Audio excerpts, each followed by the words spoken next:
ദില്ലി കേരള ഹൗസിൽ വൈദ്യുതി തടസ്സം.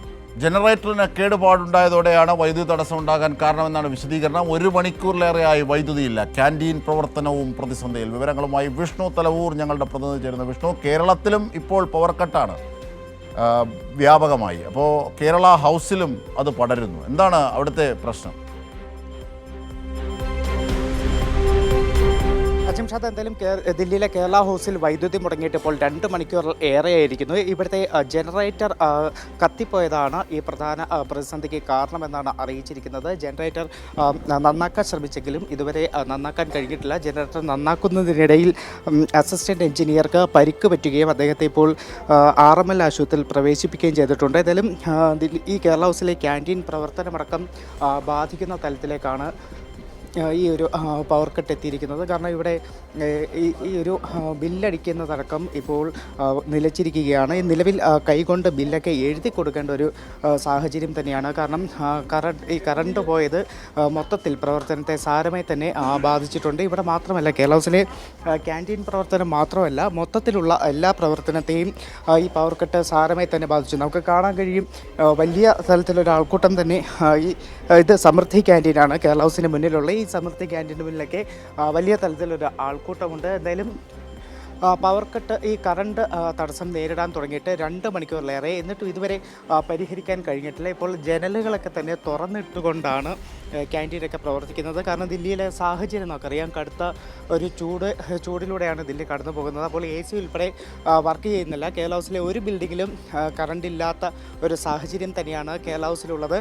നിലവിൽ നമുക്കറിയാൻ സാധിക്കുന്നത്, കൃത്യമായിട്ടുള്ള മെയിൻ്റനൻസ്, ഈ ഒരു ജനറേറ്ററിൻ്റെ മെയിൻ്റനൻസ് കൃത്യമായി ചെയ്തിരുന്നില്ല. അതുകൊണ്ടാണ് ഇത്തരത്തിലൊരു തകരാറിലേക്ക് പോയത് എന്നതാണ് മനസ്സിലാക്കാൻ കഴിയുന്നത്. എന്തായാലും കഴിഞ്ഞ 2 മണിക്കൂറിലേറെയായി വലിയ പരിശ്രമം തന്നെയാണ് ജനറേറ്റർ നന്നാക്കാൻ വേണ്ടി നടത്തിക്കൊണ്ടിരിക്കുന്നത്. പക്ഷേ ഇതുവരെ ആ ഒരു പ്രശ്നം പരിഹരിക്കാൻ കഴിഞ്ഞിട്ടില്ല. അജിംഷാദ്, തീർച്ചയായും സാധാരണഗതിയിൽ ഇങ്ങനെ ഒരു പ്രശ്നം കേരള ഹൗസിനെ സംബന്ധിച്ച് വരാറില്ല. മാത്രമല്ല, തലസ്ഥാന നഗരിയാണ്. അപ്പോൾ ഇങ്ങനെയുള്ള ഒരു പ്രശ്നം ഏതൊക്കെ തരത്തിലാണ് നമ്മളെ ബാധിക്കുന്നത്? വിഷ്ണു തലവൂർ. അജിംഷാദ്, വലിയ പ്രതിസന്ധി തന്നെയാണ്. കാരണം 2 മണിക്കൂറിലേറെയായിട്ട് ഇതുവരെ പരിഹരിക്കാൻ കഴിഞ്ഞിട്ടില്ല എന്നതാണ് ഇതിലെ വസ്തുത എന്ന് പറയുന്നത്. നമുക്ക് കാണാം, ഇതിപ്പോൾ കേരള ഹൗസിൻ്റെ മെയിൻ ബിൽഡിംഗ് ആണ് നമുക്ക് മുന്നിലുള്ളത്. ഈ മെയിൻ ബിൽഡിങ്ങിൻ്റെ ക്യാൻറ്റീനിലടക്കം ജനലുകളൊക്കെ തന്നെ തുറന്നിട്ടുകൊണ്ട്, പ്രത്യേകിച്ച് മന്ത്രിമാരുൾപ്പെടെ ഇവിടെ താമസിക്കുന്നുണ്ട്.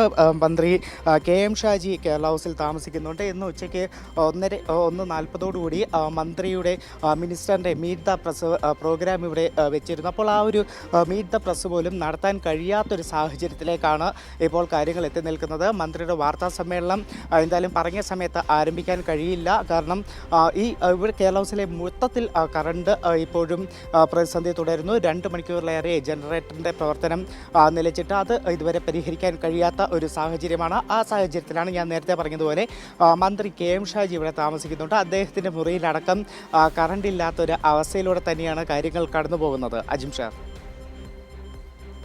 അത് തന്നെയാണ്. കേരള ഹൗസ് ഇരുട്ടിലാകുമ്പോൾ അതൊരു വലിയ പ്രതീകം കൂടിയാണ് യഥാർത്ഥത്തിൽ. കാരണം കേവലം ഒരു ബിൽഡിംഗ് എന്ന തരത്തിലേക്കല്ല, ഒരു സ്ഥാപനം എന്ന തരത്തിലല്ല, കേരളത്തെ പ്രതിനിധീകരിക്കുന്ന, കേരളത്തിന് പുറത്തുള്ള തലസ്ഥാന നഗരത്തുള്ള ഒരു വലിയ സ്ഥാപനം എന്ന അർത്ഥത്തിലാണ് കാണുന്നത്. മാത്രമല്ല, അത് പൊതുഭരണ വകുപ്പിൻ്റെ കീഴിൽ വരുന്നതാണ്. മുഖ്യമന്ത്രിയുടെ നേരിട്ടുള്ള പൊതുഭരണ വകുപ്പിൻ്റെ കീഴിൽ വരുന്നതാണ്. അപ്പോൾ അവിടുത്തെ മെയിൻ്റനൻസ് അടക്കമുള്ളവർ ഉള്ളത് ചെയ്യേണ്ടത് ഇവിടെ കേരള സർക്കാരിൻ്റെ വീഴ്ചയായി തന്നെ കാണാൻ പറ്റില്ലേ വിഷ്ണു തലവൂർ?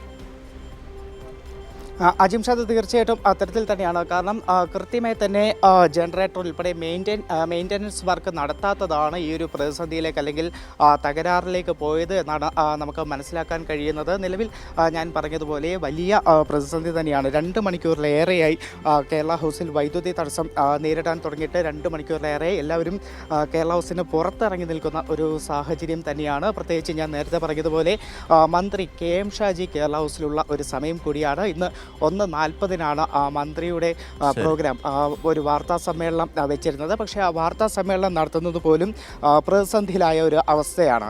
അജിംഷാദ്, ശരി. വിഷ്ണു തലവൂരാണ് വിശദാംശങ്ങൾ നൽകിയത്. കേരളത്തിലും പവർ കട്ട്, കേരളത്തെ പ്രതിനിധീകരിക്കുന്ന അഭിമാന സ്തംഭമായ ദില്ലിയിലെ കേരള ഹൗസിലും, കേരളത്തിൻ്റെ പൊതുഭരണ വകുപ്പിന് കീഴിൽ വരുന്ന കേരള ഹൗസിലും കട്ട്. ഇതാണ് അവസ്ഥ. ഇതിൻ്റെ വിശദാംശങ്ങളാണ് ഞങ്ങളുടെ പ്രതിനിധി വിഷ്ണു തലവൂർ നൽകിയത്.